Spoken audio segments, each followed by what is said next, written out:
Today we're replacing the evaporator.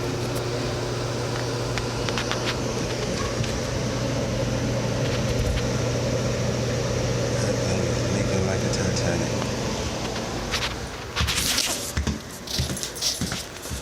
So what we have done to initiate the process of replacing the coil, and we're putting this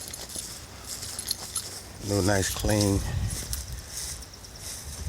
coil in here. And how we start that process,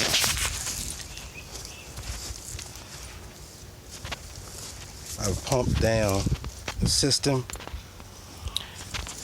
And what I like to do is, because I'm going to be soldering on the other side, on the coil side, I'm purging refrigerant out of the lines, so when I get over there and start to torch, it won't develop phosgene. We all know what phosgene gas does. So you want to be careful when you start to heat up refrigerant. That's what happens. Turns into phosgene gas, people. So